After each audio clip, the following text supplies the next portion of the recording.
Yinka Folarin, National Secretary Committee for the Defense of Human Rights, is joining us from. Mr. Folarin, we're hearing reports of protests from Abeokuta. It would seem that the governor's visit to banks or meeting with the CBN in that state has not really yielded any positive result. What's your observation of developments in that part of the country?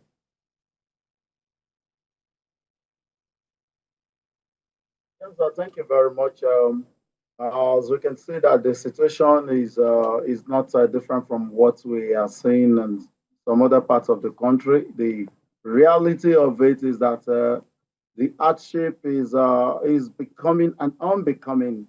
Is getting so alarming that the agitation is so much here and there. And I feel that Nigerians are going through the unusual road. They are going through the unusual pains, and it's as if no one is listening to us and no one is listening to the people. I must tell you, I doubt if the country will be able to survive it in the next 4 or 5 days with what we have seen today. It is not even about one or two persons organizing protests. It is the agitation in them that is now coming out.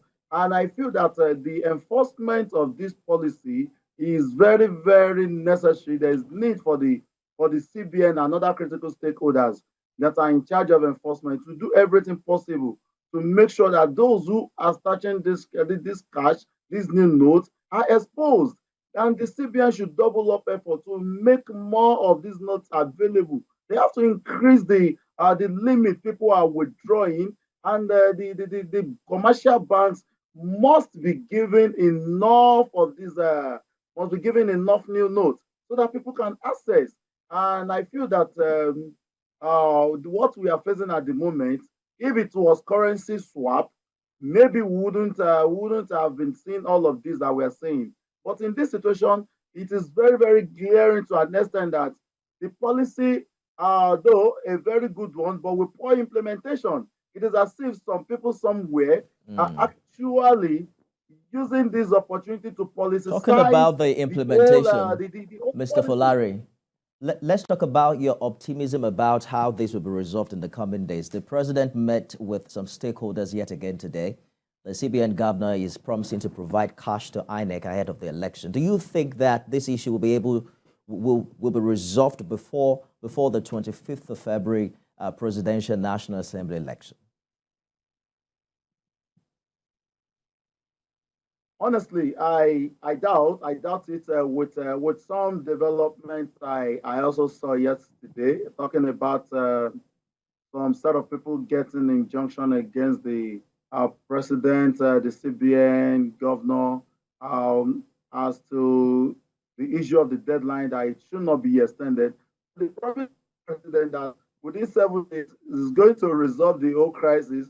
Well, I don't want to say it will become a laughable issue, but I'm seriously waiting for the magic that will happen and how it will up the game to ensure that all of these things are brought down.